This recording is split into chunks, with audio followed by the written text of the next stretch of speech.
Our final player today will be Gamecock punter Sean Kelly. So questions for Sean, please raise your hands. David.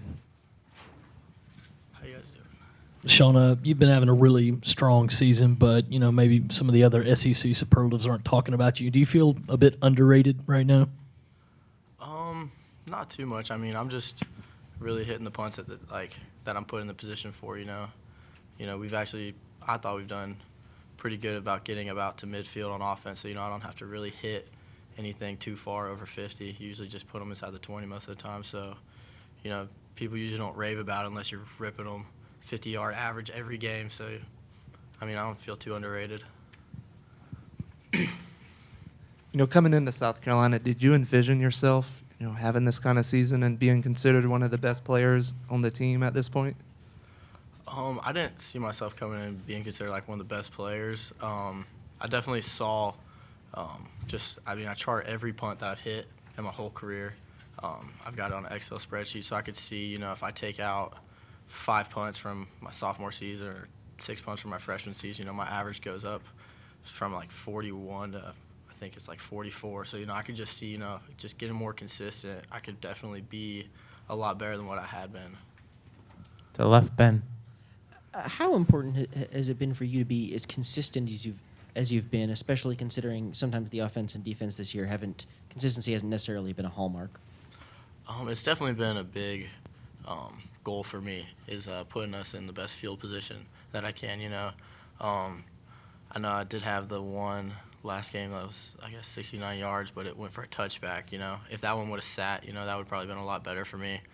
But the field position is a big part of the game, and us as a special teams unit, Ard, me and Fry, just winning the field position and winning those 3 points when we get the opportunity is a big deal for us. You talked about charting the punts. Have you been doing that for a long time, and is there somebody that kind of taught you to do that, or is that something normal that, I know some punters do it, but it's not everybody does it? Yeah. My dad, that guy, numbers for him, everything's about numbers, growing up, what our budget was going to be. He wanted it written down. This is going to be it. This is going to be it. Turn it into him. I want to see it, for graduating. He wants to see the numbers. He doesn't care about, I'm taking this course. I want to see this is how long it's going to take to this process. So he does a lot with Excel, and he started to show me how to do it, and he keeps a good track of it too. Like after the game, he'll say, oh, well, you hit this one, this one, this one, this one. I already got it put in. What average is this? Like he's already telling me exactly what it is before anybody else after the game. So, he's been a big part of, saying if you can get rid of this one, if you can get this one better, if you can hit this one here, you'll definitely be going up and just get more consistent. How old when you started that, and do you know your lifetime punting average? I think it started probably it really started like freshman year of college. I don't know what my lifetime punting average though is at all.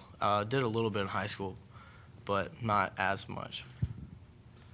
How often are you recognized on campus and kind of get congratulated?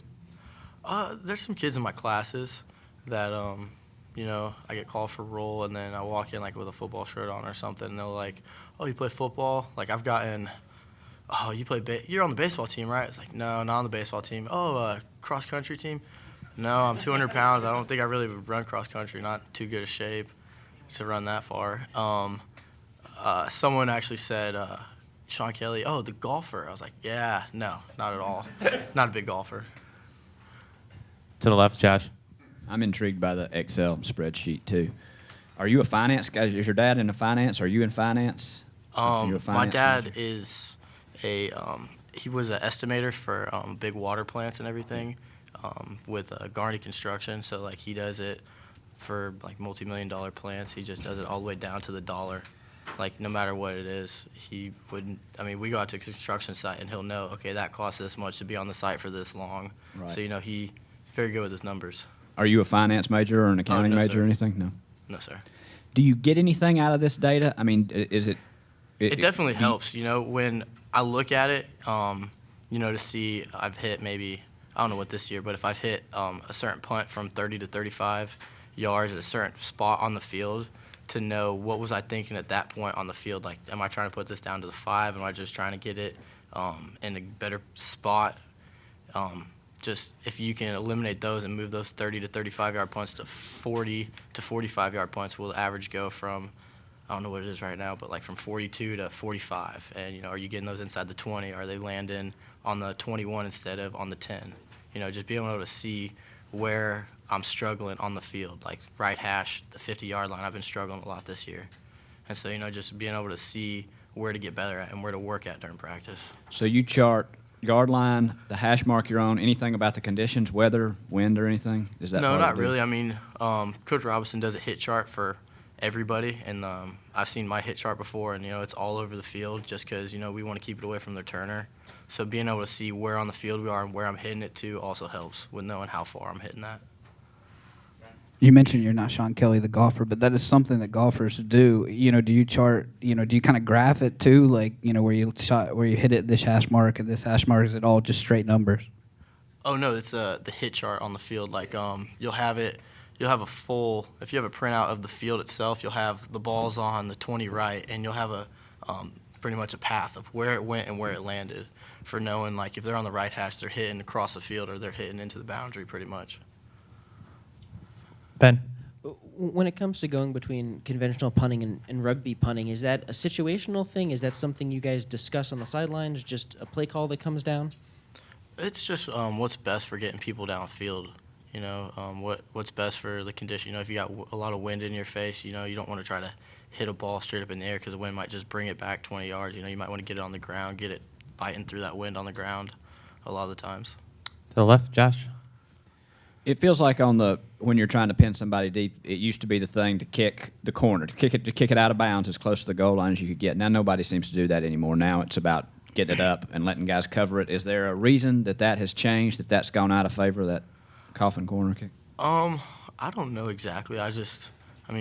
Watching like NFL to college guys as I slowly have gotten into being a more consistent punter, is like people drop the nose down and kick it like a rugby style punt, straight up, get the end over end, maybe give you a good like chance of it rolling backwards. If it does go down to like the 2 and the returner is able to draw the coverage away. I think that's a big thing now. That happened at A&M this year, where I had to go down it. It hit, I think, on the 9 and bounced all the way back to the 7, just because the way you hit it, it backspins so fast. You don't really want to take the chances of being accurate and putting it down straight out of bounds. You can say, okay, if I hit it down to the 10-yard line between the hash and the out of bounds mark, if I put this backspin on it, it could sit instead of kicking forward, and you have more of an area to work with. Kind of staying with that, is there an NFL punter or college, or who kind of taught you, and who do you kind of look up to in regards to punting? Probably the punter that I really look up to the most is probably Steve Weatherford. I read a lot about him. I'm just because I came from being a quarterback in high school. I worked out a lot, and seeing him, he works out every day. He's big with his nutrition. Just reading a lot about him, I like to learn from other guys too, just like their consistency, their steps. You can read about what they do for mental prep, what they do before practice, but he's probably one of my favorites that I like. In the back, D-Mac.